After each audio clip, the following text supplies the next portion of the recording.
Washington and Lee University used to honor George Washington and Robert E. Lee on Founders Day, in appreciation of their critical roles in making WNL the successful university that it is today. Then, conflict erupted over Lee's statues in Charlottesville and Richmond, and Lee was falsely labeled a defender of slavery and a white supremacist. Following the death of George Floyd, rioting and violence consumed America. The university came to view Lee and Washington to a lesser degree as a liability rather than an asset.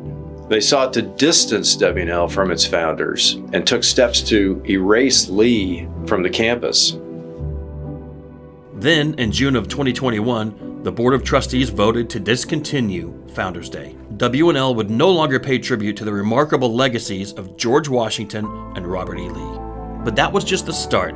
They renamed Lee Chapel, the chapel that Lee built while president of the school, and which now serves as Lee's final resting place, and they built a wall to block view of the famous recumbent statue of Lee from public view. They eliminated the images of Lee and Washington from diplomas. They even removed plaques honoring Lee's famous horse, Traveler. A growing number of alumni and supporters pushed back. The university had gone too far. Most reasonable people agree that the university overreacted. George Washington and Robert E. Lee are incredible assets, not liabilities, to WNL's unique brand and culture. They deserve to be recognized, remembered, and honored. There's no need for us to apologize for our founders, but we do need to do a better job telling their stories, particularly the story of Robert E. Lee. Lee was opposed to slavery and secession before the Civil War, yet he could not take part in an invasion of his home state of Virginia, and felt it was his duty to defend it.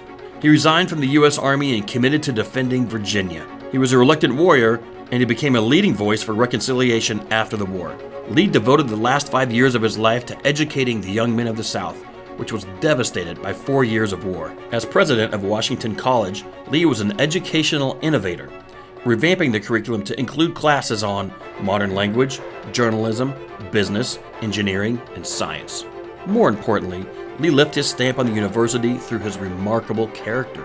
His example of honor, civility, and Christian virtue has impacted generations of WNL students and remains an essential part of WNL's culture to this day. We've been blessed to be directly connected to two of the greatest men of character in American history, in George Washington and Robert E. Lee. They're an essential part of who we are as a university, key elements of our unique brand, and it's our duty today to make sure that they're rightfully remembered and honored. Join us in celebrating our founders and namesakes, George Washington and Robert E. Lee. Brought to you by the General's Redoubt. Please consider a financial contribution to the General's Redoubt to help us preserve WNL's history and tradition. Visit our website at thegeneralsredoubt.us.